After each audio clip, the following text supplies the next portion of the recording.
propaganda machine going on right now to get America into another war. And this one, it would not be some little proxy that, we'd at least take it over and get to rape the land just like we did in Iraq. We get to do this again, guys. The NeoCon dream is back. And I'm sure people like Marco Rubio are very in favor of this plan. But you've heard guys like Steve Bannon, Tucker Carlson on the right, Dave Smith, barely can even say he's on the right, but Tim Dillon, so many have come out, have said, what the hell are we doing here? I'm not sure if Joe Rogan has just yet with this whole thing, but I'll look into that. But what's really stunning to me is people like Dave Rubin, Ben Shapiro, Mark Levine, who literally almost have blood on their mouths right now as they talk about this. You damn well know that night Israel, or was it morning, sorry, that middle of the night when Israel starts first bombing everything and everybody, and that we find out they killed 7 nuclear scientists, or however many it was something like that, and then killed 11 generals, right? Shapiro, Ben Shapiro, was just copiously masturbating long into the night. Like, oh my God, they're killing. Like, the dude gets off on Israel going to war, and he gets off on Israel paying, getting paid by America to do this. We are funding every cent of this war. I mean, this is, Prime Minister Benjamin Netanyahu is someone who won't even take a check for a dinner. Okay? We know this from some of the Miriam Adelson interrogation videos that in Bibi's Netanyahu's corruption cases. Do you think he's going to spare 1 cent if Donald Trump and the U.S. are going to pay for it? No. And here we are. The U.S. again on the precipice of another war. And you've got the beating of the war drums by people like Sean Hannity, Mark Levine, but you've got really deviously paid off people like Douglas Murray, who come off as impartial to the average, just no matter what, I'm going to pick against the Muslims side, no matter what's going on, no matter if they're murdering children, bombing them just into smithereens, and this is justified, right? They've killed, 20,000 women as well, the IDF, in this Gaza occupation, annexation attempt from Netanyahu's forces. It's just really been, and this is all coming from someone who was very pro-Israel after October 7th. I thought, wow, I saw the films of what they were doing to people live on Twitter. It was like, wow, Israel should come up hard at these bastards. But you know what they were doing? They were coming up hard against civilians. Never against Hamas. Just civilians. This is not some war in Gaza where Hamas is like guerrilla warfare against the IDF. Moving house to house, and it's like, Fallujah, Iraq, that type of battle that the American troops had to deal with in their Iraqi invasion. This is not what we were talking about, the Tet Offensive or some shit. This is literally civilians being pushed out of their land, pushed, piece by piece, foot by foot, and then slaughtered when they get to a refugee camp. Rep quotations around that, because really it's just like an area for them to starve and to die at until Israel are like, okay, America has approved some more money for us to drop some more bombs and bullets, because we're not going to spare one bullet of our own. And you know what? They are, at this point, wanting Iran, by bombing Iran, Israel, at this point, is saying, you know what? We actually think the only way to make peace is for Iran to attack a U.S. base in the Middle East. So then, the U.S. will have no choice but to get into this war. And Netanyahu knows how to dupe Donald Trump, how to manipulate Donald Trump. He's been doing this for a long time.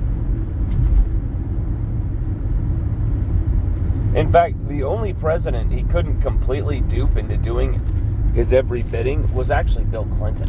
That was the last one, okay?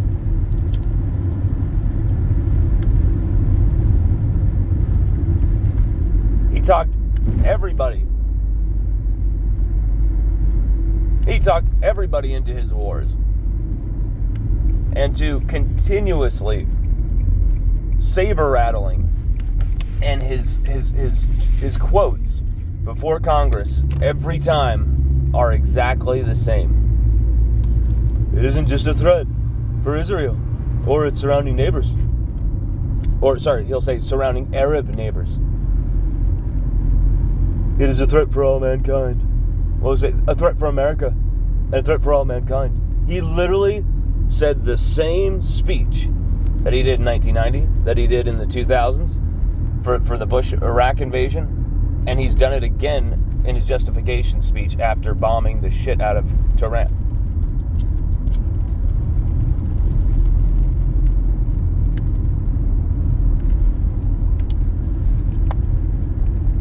This man has to be stopped at all costs.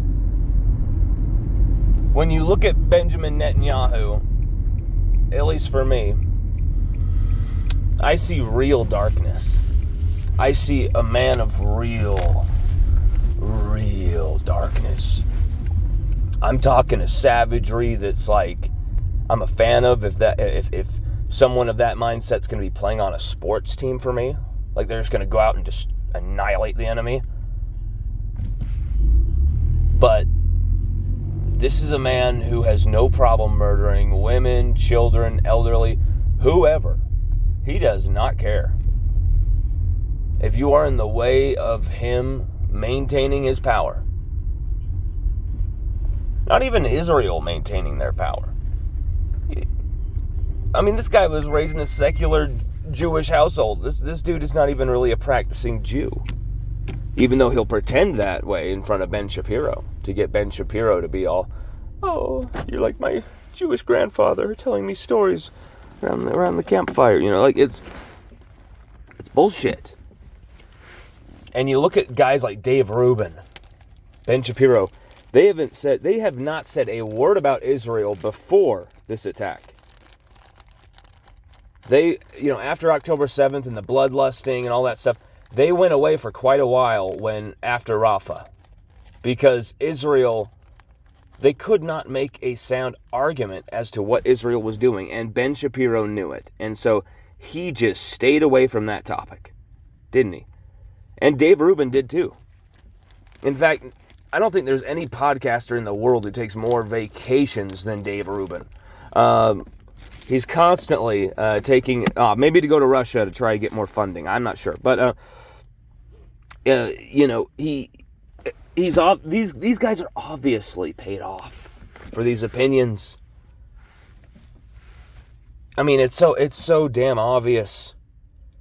And it's getting really tired. It's getting to become a tired act. How can you sleep at night in these multi-million-dollar homes knowing this is blood money for children, starving people to death? And I think, the answer for them is like, well, I sleep on a purple mattress that I purchased at the richest IKEA in the area of Times Square. And blah, blah. These are elitist motherfuckers who claimed for a long time, especially during the 2024 election, I'm anti-establishment, I'm blah, blah, blah, blah, blah, and Donald Trump is too. And it just turns out, no. When it comes to Israel, when it comes to patting the pockets of the tech bros, there is nothing anti-establishment about Donald Trump. In fact, I think you could argue Donald Trump right now is falling for more of Israel's bullshit than Joe Biden ever could, even with dementia. That is how bad Donald Trump is being played, because, and it's all, the clues are all in the, craziness of Trump's statements. We did know, we didn't know, oh yeah, we did, I can't speak on that, it's very clear he had no clue what was going to happen, but he was like trying to get Netanyahu not to do it for diplomacy. Netanyahu did it anyway, and then Trump tried to look cool in front of everybody, when he thought it was a success, and everybody liked it because we killed generals and scientists and all the shit. But then we didn't blow up Fordow because, no, we need U.S. missiles, bunker penetrating missiles from you guys to be able to do this, and you're going to pay for it. Then Trump starts getting, backing off, but then he's, full on now. Evacuate Tehran. We're going to continue to bomb the shit out of it. And the fact that there are Israelis who have the gall to be like, oh my gosh, my home blew up. Oh my gosh.